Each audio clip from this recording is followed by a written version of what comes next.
Olá, graça e paz, tudo bem com vocês? Bem-vindo ao meu canal, Presbítero Assis Vieira. Se inscreve no meu canal, acione o sininho para receber informações de novos vídeos. Amém? Que Deus possa abençoar você nessa ministração, que o Espírito Santo fale profundamente a você e que você possa ser abençoado. Se você gostou depois, curta, comente, compartilhe. Pessoas podem precisar estar ouvindo essa palavra. Quero trazer uma mensagem para vocês hoje com o seguinte tema: a preparação de Jesus. Romanos 8:28 diz assim: sabemos que todas as coisas cooperam para o bem daqueles que amam a Deus e que são chamados segundo o seu propósito. Eu quero fazer uma pergunta para você. Você ama Jesus? João 21, ele faz essa pergunta para Pedro. João 21, a partir do versículo 15, diz assim: depois de comerem, Jesus perguntou a Simão Pedro: Simão, filho de João, você me ama mais do que estes? Disse ele: sim, Senhor, tu sabes que te amo. Disse-lhe Jesus: cuide dos meus cordeiros. Versículo 16, novamente Jesus disse: Simão, filho de João, você me ama? Ele respondeu: sim, Senhor, tu sabes que te amo. Disse-lhe Jesus: pastorei as minhas ovelhas. Pela terceira vez ele lhe disse: Simão, filho de João, você me ama? Pedro ficou magoado por Jesus lhe ter perguntado pela terceira vez: você me ama? Ele lhe disse: Senhor, tu sabes todas as coisas e sabes que te amo. O que é maravilhoso nós temos o Novo Testamento escrito no grego, na língua grega. E a língua grega é riquíssima em várias palavras. E há 3 palavras no grego que querem dizer amar. A primeira é agapau, que vem da palavra ágape, que quer dizer amor, amor de Deus, o amor sacrificial. Depois tem filéu, que traduzindo para o português seria um gostar. Ele é usado para simbolizar o amor entre amigos. Então eu gosto de você. E a terceira, que no caso não vem aqui no texto, mas apenas para curiosidade sua, eros, da onde vem a palavra erótica, é o amor entre um homem e uma mulher, levando mais para o lado a respeito do relacionamento sexual. Nesse texto de João 21, Jesus, as 2 primeiras vezes que pergunta para Pedro, tu me amas? Ele usa o verbo agapau. E Pedro responde para Jesus usando o verbo filéu. E na terceira vez, Jesus inverte a situação. E ele usa filéu. E aí Pedro se entristece. Então seria mais ou menos assim: Pedro, você me ama a ponto de negar tudo por minha causa? E Pedro responde: Senhor, tu sabes que eu gosto do Senhor. Jesus pergunta novamente: Pedro, você me ama a ponto de morrer por mim? E Pedro responde: Jesus, o senhor sabe que eu gosto de você. E aí Jesus fala: Pedro, você gosta de mim? Pedro cai em si e percebe realmente que ele não estava amando ao Senhor. Ele diz: Senhor, o senhor sabe que eu gosto do Senhor. O senhor sabe todas as coisas. O que Pedro estava dizendo ali, respondendo para Jesus? Senhor, tu sabes que eu pisei na bola. Eu disse lá que, se preciso, eu morreria por ti, mas eu não fiz isso. Se preciso, eu faria muitas coisas por ti, mas eu não fiz. Pelo contrário, eu te neguei 3 vezes. E aí, Pedro cai em si. Jesus ele é especialista, às vezes, nos confrontar para mostrar como está a nossa situação, como está o nosso relacionamento com ele. Lembra lá em Gênesis 32, Jacó, no vale de Jaboque, quando ele se luta com o anjo do Senhor? Ali uma tipificação de Cristo, uma tipofania. E aí, o Senhor pergunta para Jacó: qual o seu nome? Será que ele não sabia que o nome de Jacó? É lógico que ele sabia. Mas ele queria mostrar para Jacó quem ele tinha sido até aquela hora, até aquele momento. Um homem que enganou, que fez muitas coisas erradas, mas que Deus estava transformando a vida dele. Porque ali, naquele dia, ele teve um encontro com o Senhor verdadeiramente. E o seu nome foi mudado de Jacó para Israel, para príncipe, que ele lutou como um príncipe. Então, quando o Senhor vier realmente com confronto sobre nós, que nós possamos realmente ter o sentimento que houve em Pedro. Senhor, realmente eu falhei, eu pequei, eu falei que era aquilo, mas olha, eu falei que vou orar, mas não tenho orado. Eu falei que vou andar em santidade, mas não tenho andado em santidade. Eu falei que vou te servir com todo o coração, com todas as minhas forças, mas eu não tenho feito nada disso. Mas ali entendemos que Pedro realmente ele se converteu ali. Jesus já o havia perdoado. Quando nós lemos lá em Lucas essa passagem, quando Pedro nega Jesus, o texto mostra que Jesus olhou para Pedro naquela hora. E Pedro chorou amargamente, arrependido. Aquele olhar de Jesus, eu já recebi várias vezes. Ele me perdoando. Pois ele é pronto para nos perdoar. 1 João 1,9 diz que ele é pronto para nos perdoar. Então, se você errou, se você falhou, se coloque diante de Deus, peça perdão. Jesus está ali pronto para te perdoar. E um detalhe, perceba no texto que Jesus em nenhum momento deixa de falar para Pedro, Pedro, pastoreie minhas ovelhas, cuide das minhas ovelhas. Jesus não rejeitou ou desprezou Pedro, mas ele continuou com ele, apostando que Pedro seria um grande pastor. Amém? Você ama Jesus? Se nós já resolvemos isso, e eu creio que você ama ao Senhor, eu quero ir naquilo que o tema da minha pregação, a preparação de Jesus.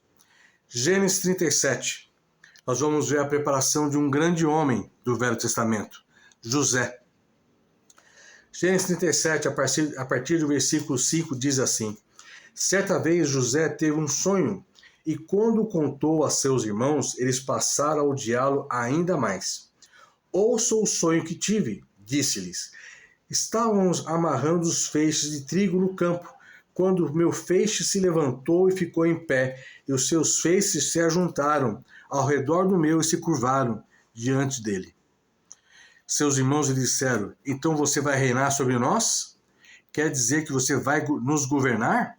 E odiaram ainda mais por causa do sonho e do que tinha dito. Depois teve outro sonho e o contou aos seus irmãos. Tive outro sonho, e dessa vez o sol, a lua e 11 estrelas se curvavam diante de mim. Quando contou ao pai e aos irmãos, o pai repreendeu e lhe disse, que sonho foi esse que você teve? Será que eu, sua mãe e seus irmãos, viremos a nos curvar até o chão diante de você? Assim seus irmãos tiveram ciúmes dele. O pai, no entanto, refletia sobre aquilo. Deus, quando ele quer te preparar para algo, ele vai começar a te sinalizar, ele vai começar a te mostrar algumas coisas. Daquilo que ele vai te usar lá na frente. Muitas vezes, nessa euforia de recebermos essa revelação de Deus, contamos para pessoas erradas. Pessoas que têm inveja de nós, pessoas que têm ciúmes, pessoas que não querem o nosso bem. Devemos guardar conosco aquilo que o Senhor nos revela. Não devemos sair espalhando, contando para todo mundo. Porque o Senhor quer nos preparar. Ele quer cuidar de nós e vai começar a nos dar a direção. Amém? Muito bem. Aí começa o treinamento de José. Versículo 14 ainda de Gênesis 37. Disse-lhe o pai, vai ver se está tudo bem com seus irmãos e com os rebanhos e traga-me notícias. Jacó o enviou quando estava no vale de Hebrom. Mas José se perdeu quando se aproximava de Siquém. Um homem o encontrou vagueando pelos campos e lhe perguntou, o que é que você está procurando? Ele respondeu, procuro meus irmãos. Pode me dizer onde eles estão apacentando os rebanhos? Respondeu o homem, eles já partiram daqui. Eu os ouvi dizer, vamos para Dotã. Assim José foi em busca dos seus irmãos e os encontrou perto de Dotã. Quando começamos realmente, vamos dizer assim, a preparação, o treinamento, o estágio para sermos preparados na escola de Jesus, às vezes vem aquele desânimo, nos sentimos perdidos. O que eu faço? Por que eu estou aqui? Por que eu estou fazendo isso? Você já se deparou com esse pensamento? Muitas vezes na nossa vida, vamos pôr em situações seculares, às vezes você entra numa faculdade, entra num emprego, o que eu estou fazendo aqui? Aqui nesse caso, José ele começa a ficar desanimado. Mas quando o Senhor tem um propósito com você, foi o que nós lemos lá em Romanos 8, lembra? 8:28, todas as coisas cooperam para o bem daqueles que amam a Deus e são chamados segundo o seu propósito. Quando Deus tem um propósito na sua vida, o Espírito Santo vai preparar algo para que você possa continuar. Esse homem surge do nada. O que você está procurando, José? Ah, procuro meus irmãos. Olha, eles foram para lá. Eles foram na direção de Dotã. O Espírito Santo vai te encontrar, vai se revelar a você, vai começar a te animar e te colocar novamente no plumo, na direção daquilo que Deus tem para a sua vida. Não desanime, mas busque mais ao Senhor. E José vai indo. E no decorrer disso, seus irmãos o avistam de longe. E aí começa já a planejar, olha, lá vem o sonhador. Vamos acabar com ele, vamos eliminá-lo de vez. Seus inimigos vão querer sempre acabar com você. Principalmente o diabo. Ele quer fazer você parar realmente com aquilo que Deus tem na sua vida. Ele não sabe às vezes qual o propósito. Mas ele percebe a movimentação daquilo que Deus está fazendo na sua vida e vai querer te paralisar. Há várias situações que ele pode fazer isso. Aqui era a inveja dos seus irmãos. E aí, no versículo 24, vamos ver o 23. Chegando José, seus irmãos lhe arrancaram a túnica longa, agarraram-no e jogaram no poço, que estava vazio e sem água. Poço. Você já foi jogado no poço? Você já se sentiu no fundo do poço? Pois bem, muitas vezes nós estamos lá embaixo. Pensamos que é o fim, que não há jeito. Deus, ele vai tirar as coisas de nós para que nós possamos aprender a depender dele, a começar a buscá-lo, para que possamos ser capacitados por ele, treinados por ele e sermos cheios do Espírito Santo. No poço, você está lá num local fundo, escuro, você olha para os lados, não vê nada. A sua única alternativa de visão é para o alto. E quem está lá? O Senhor. O salmista diz no Salmo 121, eleva os meus olhos para os montes, de onde me virá o socorro. O meu socorro vem daquele que fez o céu e a terra, vem do Senhor. É Ele que vai te capacitar, é Ele que vai te preparar. Mas você precisa estar olhando para Ele, você precisa estar buscando. Não desvie o seu olhar dele. Continue olhando firmemente para Ele. Amém? E aí depois, seus irmãos planejaram, olha, vem vindo um grupo de midianitas, versículo 28. Quando os mercadores ismaelitas de Midian se aproximaram, seus irmãos tiraram José do poço e o venderam por 20 peças de prata, e os ismaelitas que o levaram para o Egito. José é vendido pelos seus próprios irmãos. Uma tristeza. Muitas vezes, você vai ser abandonado por pessoas nesse tratamento, nessa preparação, nesse deserto. Jesus, quando foi levado para o deserto, ele estava sozinho. Mas Deus é com você. Ele vai tirar porque a sua dependência tem que ser dele. A sua melhor companhia é a dele. Você vai ter prazer em orar e buscar a face dele, porque você vai perceber que não há nada melhor do que estar na presença de Deus. Versículo 36. Nesse meio tempo, no Egito, os midianitas venderam José a Potifar, oficial do faraó e capitão da guarda. José vendido como escravo a um egípcio. Mas aí estava começando o primeiro estágio de José na faculdade de Jesus. Toda faculdade você tem que fazer um estágio, né? Você aprende e precisa fazer um estágio.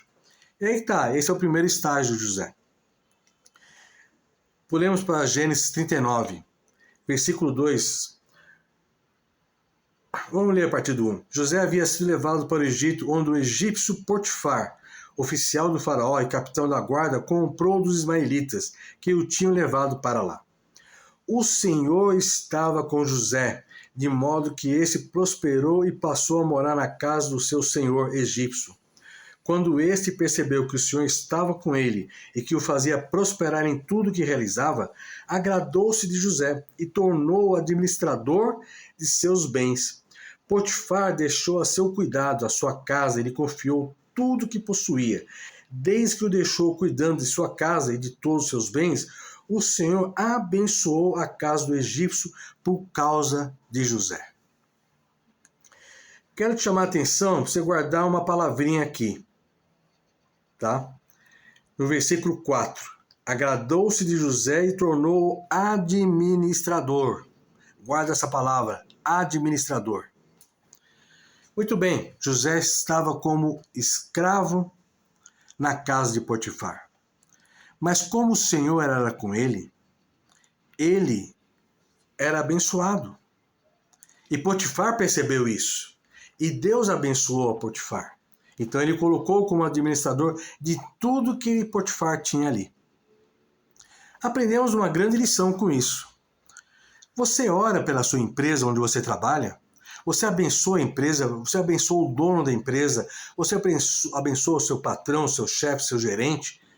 Você abençoa os seus funcionários? Deus é com você. E Deus se agrada que você abençoe aqueles que estão ao seu redor. Amém? Pega essa dica e você vai ver como Deus vai operar na sua vida. O tempo se passa ali, o texto não relata o tempo que José estava ali na casa de Potifar. Mas aquele estágio chegou ao fim, ele precisava passar para outro estágio, aprender outras coisas, colocar em prática outras coisas que ele estava aprendendo. Então no versículo 12, começa a relatar o que a mulher de Potifar fez com José. Versículo 12 de Gênesis 39. Ela o agarrou pelo manto e voltou a convidá-lo. Vamos, deite comigo. Mas ele fugiu da casa, deixando o manto na mão dela. A mulher de Potifar foi um instrumento de Deus para José sair dali da prisão, sair do cativeiro na casa de Potifar. E aí, no versículo 19, diz assim: quando o seu senhor ouviu o que a sua mulher lhe disse, Potifar, foi assim que o seu escravo me tratou, ficou indignado. Mandou buscar José e lançou-o na prisão em que eram postos prisioneiros do rei. José agora era um homem preso. Ele mudou de estágio, de escravo para prisioneiro. Que situação, hein? Mas olha só a continuação do versículo 20.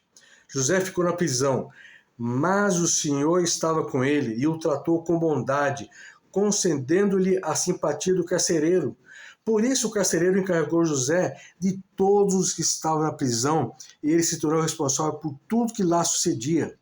O carcereiro não se preocupava com nada do que estava a cargo de José, porque o Senhor estava com José e lhe concedia bom êxito em tudo o que realizava.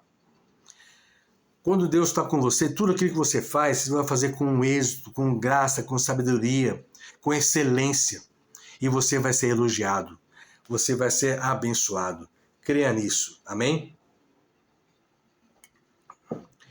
Aí José começa a passar por um novo teste. Ele vai fazer uma nova provinha. A partir do versículo 40, nós vamos ler a história de dois servos de Faraó, o copeiro e o padeiro. Os dois desagradaram a Faraó. Eles foram lançados da prisão. E estavam lá. E aí, no versículo 6, José diz assim: quando José foi vê-los na manhã seguinte, notou que estavam abatidos, o copeiro e o padeiro. Por isso perguntou aos oficiais de Faraó, que também estavam presos na casa do seu senhor: por que hoje vocês estão com um semblante triste? Eles responderam, tivemos sonhos, mas não há quem os interprete. O que eles tiveram? Sonhos. Guarda isso. Disse José, não são de Deus as interpretações? Conte-me os sonhos. E aí, quem começa a contar primeiro é o copeiro. Ele relata sobre o seu sonho, o que aconteceu, ele fala que viu uma videira, tudo mais, tinha uvas na mão e exprimia na taça de Faraó. E José interpreta o seu sonho e fala, olha, daqui a 3 dias você vai ser restaurado ao seu cargo. E o copeiro se alegra com aquilo. E aí no versículo 14 de Gênesis 40, José fala para o copeiro, quando tudo estiver indo bem com você, lembre-se de mim e seja bondoso comigo. Fale de mim ao Faraó e tire-me dessa prisão, pois fui trazido à força da terra dos hebreus e também aqui nada fiz para ser jogado neste calabouço. José reclamou um pouquinho. Muito bem. O padeiro também viu que realmente a interpretação era boa, contou o seu sonho, mas a interpretação para o padeiro não foi tão boa. José fala para ele, olha, você vai ser morto daqui a 3 dias. E aí, a partir do versículo 20 diz assim, 3 dias depois era o aniversário de Faraó, e ele ofereceu um banquete a todos os seus conselheiros. Na presença deles, reapresentou o chefe dos copeiros e o chefe dos padeiros. Restaurou a sua posição o chefe dos copeiros, de modo que ele voltou a ser aquele que servia a taça de Faraó. Mas ao chefe dos padeiros mandou enforcar, como José lhe dissera em sua interpretação. Versículo 23, presta atenção. O chefe dos copeiros, porém, não se lembrou de José, ao contrário, esqueceu-se dele. Tinham-se passado quantos dias? 3 dias. E o cara já esqueceu uma notícia daquela. Ele se alegrou na hora que José fala para ele, olha, você vai ser restaurado ao seu cargo. Mas ele se esqueceu. Essa amnésia, quem mandou para esse copeiro foi Deus. E você vai entender por quê. Porque ainda não era o tempo de José sair da prisão. José precisava ficar mais um pouquinho ali ainda, ser preparado mais alguns detalhes, mais algumas provinhas finais ali, ele precisava aprender. Ele também reclamou. O que ele disse lá no versículo 17, aliás, no versículo 14, quando tudo estiver indo bem com você, lembre-se de mim e seja bondoso comigo, fale de mim ao Faraó e tire-me desta prisão, pois fui trazido à força da terra dos hebreus e também aqui nada fiz para ser jogado nesse calabouço. Ele estava reclamando, ele acabou murmurando. Quando nós observamos os capítulos anteriores, em nenhum momento José reclamou quando ele foi vendido pelos seus irmãos, quando ele foi vendido como escravo para Faraó, quando ele foi levado para a prisão, ele não reclamou em nenhum momento. Porque ele viu, ele percebeu, ele discerniu que Deus estava com ele, que o Senhor era com ele. Mas olha, eu acho que aqui ele viu, poxa, eu estou fazendo as coisas para os outros e não sou reconhecido por Deus? Há um tempo determinado para todas as coisas, diz lá em Eclesiastes 3. Há um tempo para Deus te abençoar, há um tempo para Deus te trazer a vitória, te dar o livramento, a cura, a transformação. Espere. O salmista fala no Salmo 40, esperei confiadamente no Senhor, e Ele ouviu o meu clamor. Amém? Vamos aprender a esperar? Muito bem. Gênesis 41. Quando você fez faculdade, você fez o TCC? Trabalho de conclusão de curso? Muito bem. Gênesis 41 é o TCC de José. E você vai entender isso. O que acontece? O Faraó tem um sonho. Ele sonha que via 7 vacas gordas e via 7 vacas magras. As 7 vacas magras comiam as 7 vacas gordas. Depois ele sonhou novamente e viu 7 espigas gordas e viu 7 espigas magras secas. E essas espigas secas comem as espigas gordas. Uma coisa meio doida, né? Mas era um sonho que Deus deu para ele. E aquilo perturba o faraó, ele acorda todo mundo, me interpreta esse sonho e ninguém consegue interpretar o sonho. Aí então, Gênesis 41, versículo 9, vem a conclusão de texto, de trabalho de José. Então o chefe dos copeiros disse ao faraó: hoje me lembro das minhas faltas. Certa vez o faraó ficou irado com os 2 dos seus servos e mandou prender-me junto com o chefe dos padeiros, na casa do capitão da guarda. E aí ele começa a contar que certa noite os 2 tiveram sonhos e no outro dia eles contaram para José. José interpreta os sonhos e os sonhos se concretizaram. E aí o faraó fala: olha, me chama esse rapaz. Versículo 14. O faraó mandou chamar José, que foi trazido depressa do calabouço. Depois de se barbear e trocar de roupa, apresentou-se ao faraó. O faraó disse a José: tive um sonho que ninguém consegue interpretar, mas ouvi falar que você, ao ouvir um sonho, é capaz de interpretá-lo. Respondeu José: isso não depende de mim, mas Deus dará a faraó uma resposta favorável. Meu irmão, minha irmã, quem te capacita para o seu chamado, para o seu ministério, é Deus. É o Espírito Santo que vai te direcionar. É o Espírito Santo que vai realmente instrumentalizá-lo. Se você está passando por uma prova, realmente por lutas, se você está nessa escola de Deus, é Ele que vai te preparar e que vai te usar. Creia nisso. Não vá pela sua força, mas é pela direção do Espírito Santo. E aí Faraó conta o sonho para José, e José interpreta o sonho. Deus dá a revelação a José e ele traz o entendimento do sonho, a interpretação do sonho para Faraó.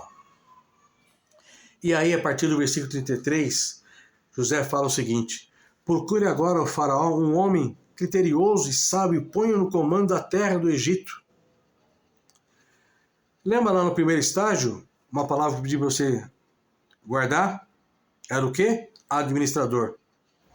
O faraó também deve estabelecer supervisores para recolher 1/5 da colheita do Egito durante os 7 anos de fartura. Eles deverão recolher o que puderam os anos bons que virão a fazer estoques de trigo que, sob o controle do faraó, serão armazenados nas cidades. Esses estoques servirá de reserva para os 7 anos de fome que virão sobre o Egito, para que a terra não seja arrasada pela fome. Essa parte aqui foi o administrador José que aprendeu na casa de Faraó a administrar. E quando nós lemos antes, quando José interpreta o sonho de Faraó, foi o segundo estágio de José na prisão, quando ele interpreta os sonhos do copeiro e do padeiro. Você viu como é a escola de Deus? Ele prepara tudo. Ele te prepara, ele te instrui, ele te capacita para fazer a obra. Não tenha pressa em iniciar. Vá no tempo dele. Tudo ele realmente pode fazer através de você. Basta você se colocar à disposição dele. E aí, o final, que é tremendo na vida de José, e vai ser na minha e na sua vida. A partir do versículo 37 de Gênesis 41, diz assim: o plano pareceu bom a Faraó e a todos os seus conselheiros. Por isso, Faraó lhe perguntou: será que vamos achar alguém como esse homem em quem está o Espírito Divino? Em quem está o Espírito Santo? Em mim e em você. Disse, pois, o Faraó a José: uma vez que Deus lhe revelou todas essas coisas, não há ninguém tão criterioso e sábio como você. Repare nesse detalhe que o Faraó fala. Uma vez que Deus lhe revelou. Entenda que não sou eu nem é você, é Deus. A honra e a glória são sempre para Deus. Versículo 40. Você terá o comando do meu palácio, e todo o meu povo se sujeitará às suas ordens. Somente em relação ao trono serei maior que você. E o faraó prosseguiu: entrego a você agora o comando de toda a terra do Egito. Em seguida, o faraó tirou do dedo o seu anel, o selo, e o colocou no dedo de José. Mandou-o vestir linho fino e colocou uma corrente de ouro em seu pescoço. Também o fez subir em sua segunda carruagem real. e à frente os arautos iam gritando: abra o caminho. Assim José foi posto no comando de toda a terra do Egito. Meu irmão, minha irmã, meu amado, minha amada, quando você passa pela escola de Deus e é formado, entrega o TCC e é formado, Deus vai te honrar. Amém? Creia nisso. Se entregue ao Senhor, confie nele, porque aquilo que ele está fazendo na sua vida é para te honrar lá na frente. Amém?